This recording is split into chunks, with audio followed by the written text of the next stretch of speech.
Hola, ¿qué tal audiencia? Mi nombre es Artemio Salazar y soy el conductor del tren. Un día más les doy la bienvenida a este su programa, El Maquinista Historias de Terror. Así que prepárense un café, pónganse los audífonos y disfruten este relato.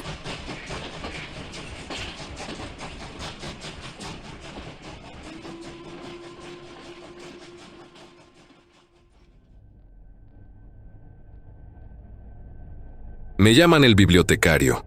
Hoy mis manos tiemblan más de lo que desearía al recordar ciertos pasajes de mi vida, pero en su momento tuve acceso a todos los archivos del Vaticano, incluso a aquellos que solo podían consultar los elegidos.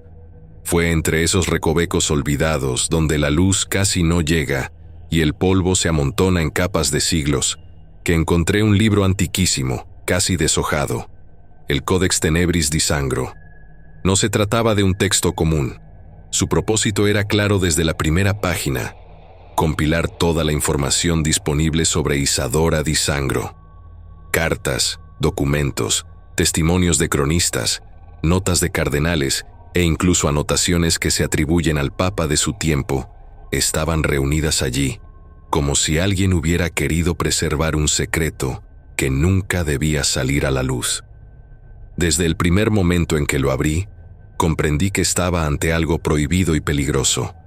Todo lo que relataba el códex, aunque escrito en distintos estilos y por distintas manos, tenía un hilo conductor. Isadora no era una mujer común.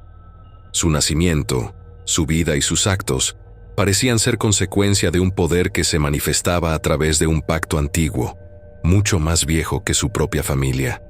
El códex incluye testimonios sobre aquel pacto ancestral con Naama, la demonia conocida en los textos gnósticos y rabínicos como la madre de las seducciones y los susurros.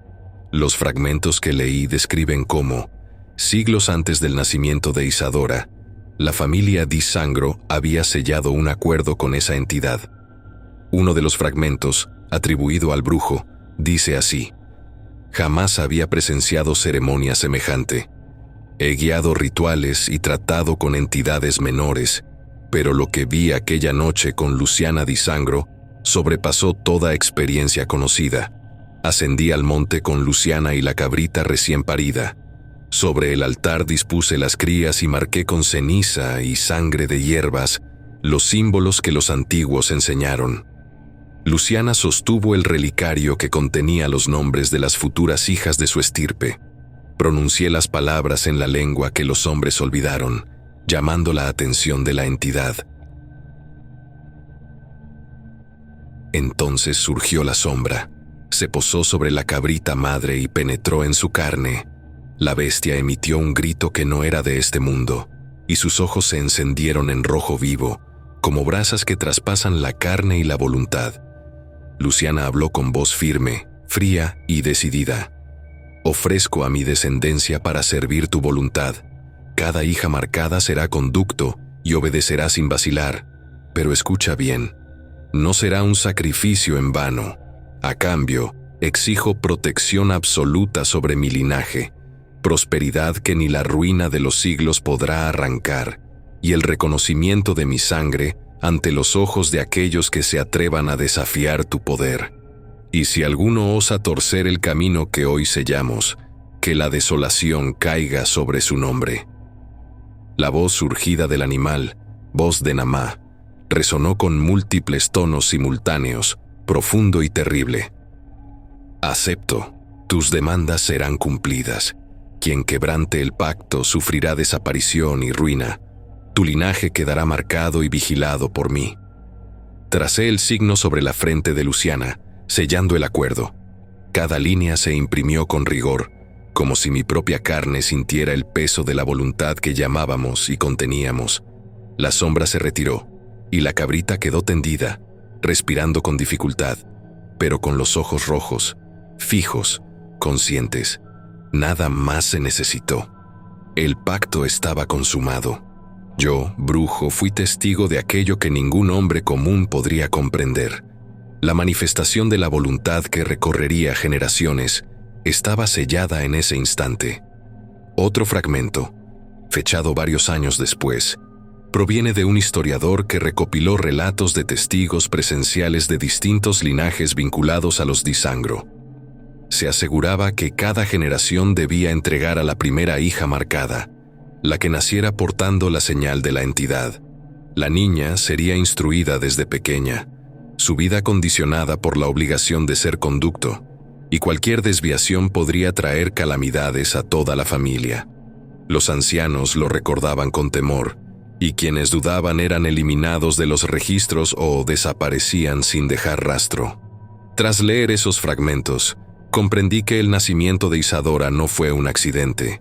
Sus padres, conocedores de la historia familiar, reconocieron desde el primer instante la marca que llevaba, un signo similar al descrito en los textos antiguos que se asociaban con Naamá.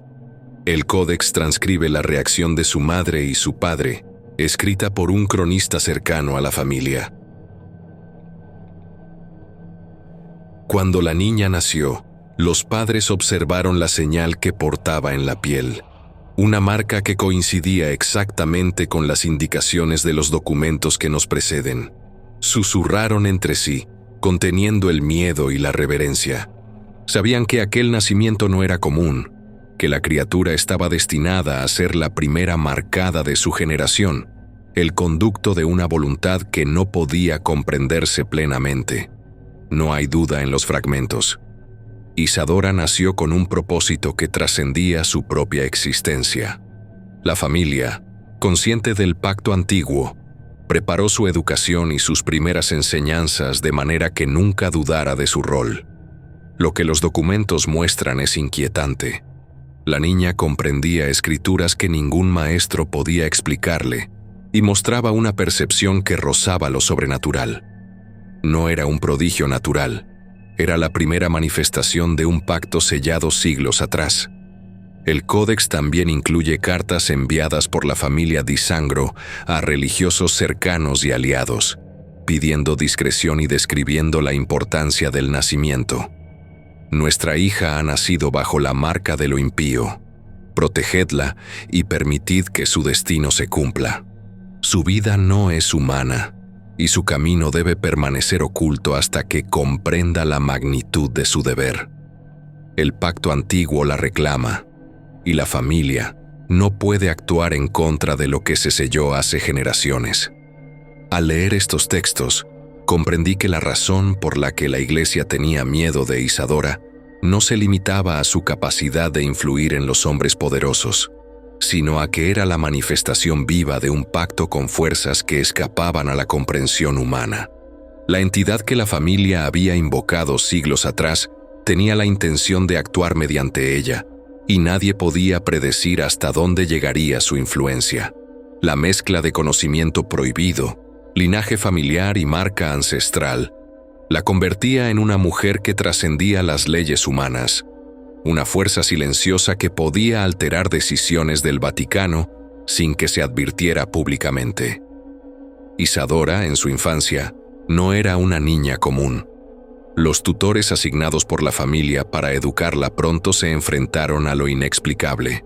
Un fragmento del códex, atribuido a un maestro de lenguas, dice: «Jamás presencié tal concentración de voluntad.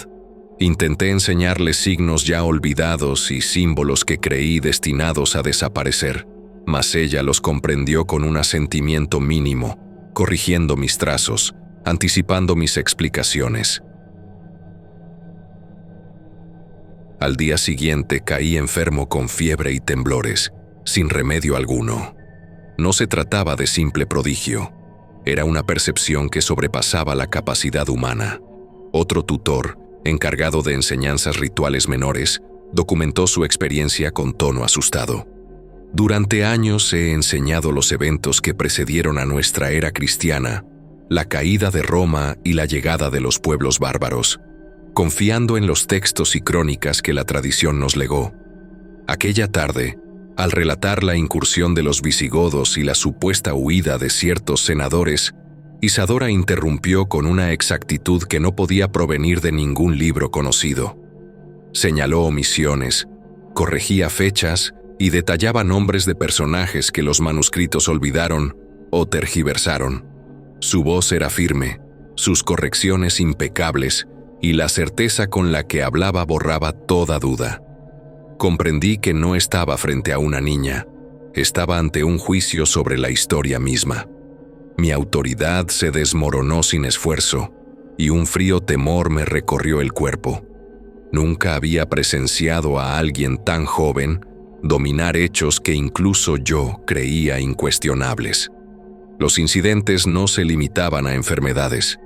Algunos maestros desaparecieron de forma misteriosa, sin dejar rastro, y los fragmentos del códex los consignan con una crudeza que hiela la sangre.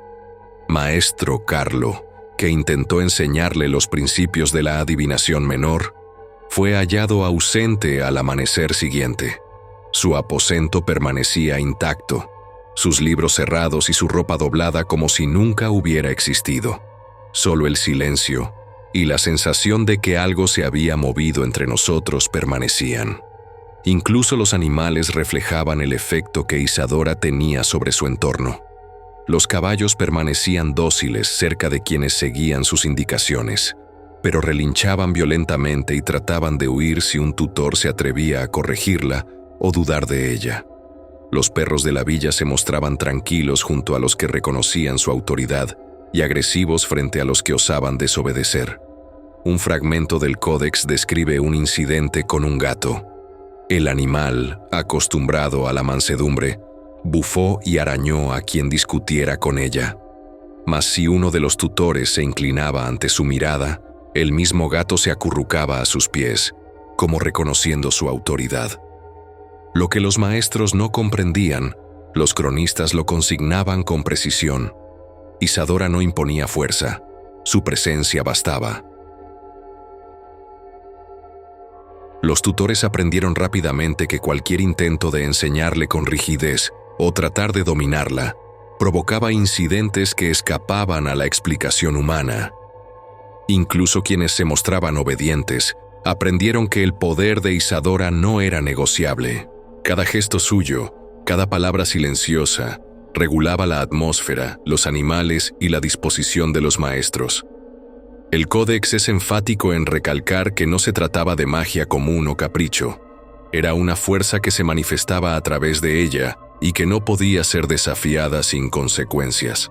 Hacia el final de su infancia, los maestros y tutores se limitaron a seguir sus indicaciones, conscientes de que cualquier intento de imponer autoridad podría acarrear enfermedades, desapariciones o accidentes inexplicables. Los fragmentos finales del códex reflejan esta resignación. Aprendimos que educar a Isadora no consistía en enseñarle, sino en acompañarla, en reconocer su autoridad silenciosa y respetar su presencia. Los que intentamos más de lo permitido lo pagamos caro. Su influencia nos enseñó, a fuerza de miedo y admiración, que no hay fuerza humana que pueda dominar lo que ella representa. Para cuando Isadora alcanzó la adolescencia, su reputación había trascendido la esfera familiar y se había filtrado, con discreción casi obsesiva, entre los corredores más secretos del Vaticano. No era una consejera formal, ni poseía título alguno reconocible, pero su nombre circulaba en susurros entre los cardenales que se atrevían a reconocer que, frente a ciertos dilemas, solo ella parecía comprender la magnitud de lo que estaba en juego. Los documentos que he consultado, cartas cuidadosamente escondidas y fragmentos de memorias de obispos, sugieren que incluso el papa de la época llegaba a depender de su juicio, aunque jamás admitiera públicamente tal dependencia. Una carta anónima, fechada hacia 1523, describe cómo un cardenal temeroso de equivocarse en un conflicto diplomático con un reino vecino, decidió enviar discretamente un mensajero a la villa donde Isadora residía, buscando su interpretación de un códice que, según él, contenía pistas sobre la resolución de la disputa. La respuesta de Isadora fue breve, pero su claridad y exactitud desarmaron cualquier duda. La estrategia que recomendó no solo preservó la autoridad papal, sino que evitó un conflicto que podría haber desencadenado una crisis sin precedentes. Otros documentos muestran que ciertos clérigos tenían órdenes estrictas de no hablar de sus encuentros con ella, ni siquiera entre ellos. Se relatan reuniones a puerta cerrada, donde Isadora escuchaba en silencio y luego emitía observaciones que parecían triviales, hasta que sus palabras revelaban detalles que solo podrían conocerse mediante un conocimiento oculto, un entendimiento profundo de fuerzas y secretos que la Iglesia prefería mantener fuera del alcance del público. Así, incluso sin ocupar un cargo oficial, su presencia se volvió indispensable en los círculos internos del Vaticano. Su enigma residía tanto en la precisión de sus consejos como en la sensación de que, detrás de su rostro joven, se escondía un poder que los hombres más sabios no podían dominar ni cuestionar. Pero junto con la admiración que causaba, también provocaba miedo. Incluso los cardenales más experimentados sentían un temor visceral hacia Isadora. No era temor supersticioso ni fruto de rumores. Era un reconocimiento silencioso de que aquella joven, a pesar de su corta edad, poseía una comprensión de los secretos y movimientos del poder que superaba con creces la experiencia de los hombres más antiguos y estudiosos de la Iglesia. Los documentos describen cómo, durante reuniones privadas, los cardenales evitaban mirarla directamente a los ojos. Su presencia imponía un silencio cargado de tensión. Nadie osaba contradecirla, ni siquiera para corregir un error evidente, pues la sensación de que su juicio alcanzaba mucho más allá de lo visible se hacía tangible en la habitación. Una de las anécdotas más perturbadoras se refiere a un cardenal de Florencia, encargado de mediar en la disputa entre los Médici y la Santa Sede por la sucesión de ciertos territorios. La carta anónima que relata el evento describe cómo el cardenal intentó discutir con Isadora sobre los posibles términos del acuerdo, pero, en cuanto pronunció una objeción, la joven lo corrigió con un detalle que ningún documento histórico reconocido contenía. Mencionó un tratado antiguo entre Florencia y un pequeño principado lombardo que había sido olvidado por generaciones de historiadores. Según la carta, el cardenal quedó pálido, incapaz de replicar, y terminó siguiendo sus indicaciones, las cuales evitaron una escalada bélica que podría haber comprometido la estabilidad del papado en Italia. Otra historia, fechada en Roma en 1512, involucra la planificación de la recuperación del poder tras la deposición temporal del Papa Julio II durante el asedio de Borgia. Cardenales y nuncios discutían cómo reorganizar la curia y proteger los intereses de la Iglesia frente a las facciones rebeldes. Isadora fue llamada en secreto para revisar los documentos. Su observación fue directa, casi clínica. Señaló la existencia de un grupo de clérigos que conspiraba para usurpar ciertos cargos e imponer cambios doctrinales peligrosos. Su advertencia permitió que se neutralizara la conspiración antes de que ningún daño ocurriera, y los nombres de los involucrados fueron registrados únicamente en notas privadas, evitando así la exposición pública. Los registros mencionan que varios cardenales sintieron que ella veía a través de los muros del Vaticano y que su palabra, aunque pronunciada por labios juveniles, era incuestionable. El tercer ejemplo involucra a Carlos I de España, quien luego sería Carlos V, emperador del Sacro Imperio Romano Germánico. Documentos privados mencionan que, durante la preparación de alianzas y tratados con la Iglesia, se filtró información sobre posibles revueltas en algunos principados italianos aliados a España. Isadora, al revisar los informes confidenciales, hizo notar inconsistencias en los cálculos de mensajeros y financieros, anticipando movimientos que podrían haber permitido a rebeldes locales tomar ventaja. Gracias a su advertencia, se modificaron las comunicaciones y estrategias, evitando que se desataran revueltas que habrían puesto en riesgo la posición papal y el equilibrio de poder en la península. Los cronistas de la época, aunque no mencionan su nombre, hacen referencia a una presencia juvenil, inexplicablemente precisa, cuya palabra silenciosa dictó acciones que salvaguardaron la Iglesia. Estas anécdotas, aunque solo fragmentarias, revelan un patrón inquietante. La sola presencia de Isadora era suficiente para imponer obediencia silenciosa y respeto absoluto. Pero, aunque cardenales y nobles la temían, eran los criados, mayordomos, capataces y sacerdotes que convivían a su alrededor, quienes podían relatar con detalle los episodios más perturbadores de su presencia, como los que se presentan a continuación. Un sacerdote encargado de la capilla privada de la villa relató que una tarde encontró a Isadora frente a un retrato antiguo de un cardenal fallecido. La joven parecía mantener un diálogo fluido con la pintura. Sus labios se movían, y el sacerdote juró haber escuchado respuestas provenientes de la obra misma, aunque estaba pintada hacía siglos. Según él, el aire se volvió caliente. Cabe decir que el cardenal había fallecido producto de un incendio voraz del que no logró escapar, y la voz que respondía a Isadora sonaba tanto masculina como femenina a la vez, distante y cercana al mismo tiempo. El sacerdote confesó que nunca entendió si era un truco de la niña, o si realmente conversaba con un espíritu atrapado en el óleo.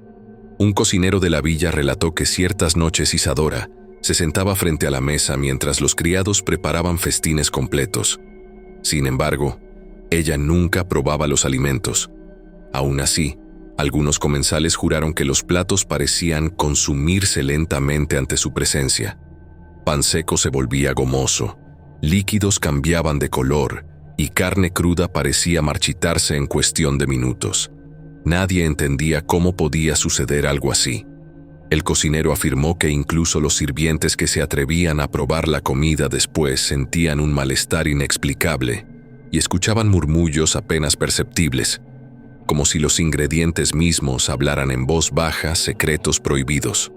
Un joven aprendiz de organista narró que una vez acompañó a Isadora mientras tocaba un antiguo instrumento de viento. A medida que las notas se prolongaban, las velas de la sala temblaban, proyectando sombras que parecían bailar con vida propia. El aprendiz vio formas oscuras que se inclinaban ante la niña y regresaban al vacío apenas ella bajaba la mirada. Los sonidos no provocaban miedo en Isadora. Parecía disfrutarlos e incluso murmuraba palabras que no entendía, como si estuviera convocando entidades invisibles para su propio deleite. A pesar de su influencia implacable y el temor que inspiraba, Isadora di Sangro nunca murió de manera oficial. La historia oficial del Vaticano simplemente la borró de los registros a mediados del siglo XVI, como si su existencia hubiera sido un error que debía desaparecer. Sin embargo, los documentos filtrados y las cartas internas sugieren un destino mucho más inquietante. La Iglesia misma, temerosa del poder que su conocimiento y la marca de Naamá le conferían, intentó asesinarla en varias ocasiones. El primer intento de asesinato contra Isadora ocurrió en Roma, durante una cena privada organizada por un cardenal que ya no podía soportar su influencia sobre las decisiones papales. El menú estaba cuidadosamente preparado: carnes ahumadas, pescados de río y sopas especiadas, todos infusionados con toxinas derivadas de plantas prohibidas y venenos que solo los boticarios más expertos podían manejar. Los encargados de la cocina, bajo la presión del cardenal, realizaron el envenenamiento con precisión quirúrgica, confiando en que nadie sospecharía de su técnica. Isadora, que observaba cada gesto y sonido con atención, se sentó a la mesa con la serenidad que siempre la caracterizaba. Tomó apenas un sorbo de la sopa, y al instante su expresión no cambió, pero los ingredientes parecieron reaccionar ante su presencia. Toda la comida y los líquidos se ennegrecieron. Los cocineros, quienes habían jurado obedecer las órdenes del cardenal, comenzaron a sentirse débiles, mareados y confundidos. Al final de la velada, varios de ellos murieron esa misma noche sin que nadie pudiera determinar la causa exacta, mientras otros desaparecieron sin dejar rastro. El cardenal, seguro de su éxito, Esperó que al amanecer el rumor de la muerte de Isadora se confirmara. Sin embargo, ella se retiró de la mesa con calma, como si nada hubiera ocurrido, y permaneció consciente de cada movimiento a su alrededor. La desaparición de los responsables y la preservación de su propia vida se convirtieron en un misterio que los cronistas internos anotaron con miedo. Nadie podía comprender cómo la joven había salido ilesa, y aquellos que intentaron investigar los hechos más de cerca comenzaron a enfermar o a desaparecer también. El segundo intento ocurrió durante un viaje discreto a Florencia. Emboscadores enviados por órdenes papales aguardaban en un camino solitario para acabar con Isadora. Al aparecer ella, las bestias que los acompañaban, caballos y mulas, relincharon y se agitaron violentamente, provocando un caos inmediato. Los hombres, incapaces de controlar a los animales, comenzaron a atacarse entre sí en medio de la confusión. Puñetazos, empujones y golpes surgían sin orden ni sentido, como si la presencia de Isadora desatara un juicio tangible sobre ellos. Mientras tanto, Isadora se desvió del camino con calma, sin ser tocada ni perturbada. Para cuando el episodio terminó, los emboscadores estaban muertos o demasiado atónitos para relatar lo ocurrido, y las bestias habían regresado al silencio. Los cronistas internos describieron la escena como una manifestación de un poder que nadie podía enfrentar directamente. La sola presencia de Isadora provocaba que quienes osaban desafiarla se destruyeran con sus propias manos. Los relatos señalan que, incluso después del incidente, la villa familiar recibió mensajes anónimos de advertencia. Los pocos sobrevivientes del lugar comentaban que la escena quedó grabada en su memoria con un detalle que los atormentaba. La mirada de Isadora, impasible y firme, parecía dirigir cada movimiento violento de los hombres, como si su voluntad fuera el detonante de la masacre. Nadie en Roma osó cuestionar el fallo de la emboscada, y el silencio se volvió un pacto tácito entre quienes conocían la verdad. Asimismo, los documentos internos narran cómo las autoridades eclesiásticas más cercanas al Papa se debatían entre la incredulidad y el terror. Algunos aseguraban que aquel evento confirmaba lo que hasta entonces solo se susurraba, que Isadora no era simplemente una mujer instruida o influyente, sino un conducto de algo que trascendía el entendimiento humano. Aquella emboscada fallida reforzó su fama como figura intocable, y la historia quedó registrada en los archivos secretos como un ejemplo de cómo nadie podía desafiarla sin pagar un precio inmediato y letal. El tercer intento ocurrió dentro de su propia residencia, planeado por miembros de la curia debido a su influencia sobre decisiones del Papa y los cardenales. La eterna disputa. Aquella noche se dispusieron a rodear la villa, preparando trampas y mecanismos ocultos para eliminarla sin dejar rastro. Sin embargo, al ingresar, se encontraron con que cada artilugio había sido desactivado de forma misteriosa, como si la propia casa se rebelara contra ellos. Las puertas se cerraban y abrían por sí solas, las velas se apagaban repentinamente, y sombras desconocidas parecían seguirlos. Al final, los responsables fueron hallados dispersos, heridos o desaparecidos, sin posibilidad de dar una explicación coherente. Los pocos sobrevivientes describieron sensaciones de desorientación extrema, y algunos afirmaron escuchar susurros que mencionaban sus nombres, advirtiéndoles del precio de su insolencia. La familia, al registrar los hechos en sus documentos internos, dejó constancia de que la villa había actuado como un catalizador del poder de Isadora, una fuerza que podía manipular la percepción y los movimientos de los hombres que se atrevían a desafiarla. Se rumoraba que, tras estos intentos fallidos, Isadora desaparecía sin dejar rastro, moviéndose entre sombras y ocultándose en lugares que nadie podía descubrir. Algunos cronistas aseguraban que su figura aparecía ocasionalmente en Roma, observando desde los corredores del Vaticano, invisible para quienes no estaban destinados a verla. Con cada intento fallido de acabar con ella, el mito de Isadora crecía. No era simplemente una mujer poderosa, sino un enigma que desafiaba la autoridad de la Iglesia, capaz de sobrevivir a cualquier conspiración dirigida contra su vida. El final de Isadora no se produjo por muerte ni por derrota, sino por una retirada estratégica y deliberada. Antes de desaparecer, envió una carta al Papa, escrita con su caligrafía impecable y fría, anunciando que se marchaba y que no volvería a responder a ninguna orden o requerimiento eclesiástico. En la misiva no especificó su destino ni con quién se iría, limitándose a advertir que su ausencia no significaría debilidad ni abandono de su influencia. A partir de ese momento, su paradero real quedó completamente desconocido. Los registros internos muestran que nadie volvió a verla en la villa, ni en Roma, y todos los intentos de rastrearla fracasaron. Sin embargo, circulan rumores entre algunos religiosos y cronistas de la época. Algunos afirman haberla visto años después en lugares remotos de Europa, o incluso más allá, en monasterios aislados, castillos olvidados o rutas comerciales desiertas, siempre observando con la misma presencia enigmática. Su carta y los testimonios dispersos confirman que Isadora optó por un final pragmático: desaparecer del alcance directo de la Iglesia, manteniendo intacta su libertad y su misterio, y dejando una estela de temor y respeto que perduró mucho más allá de su adolescencia y vida pública.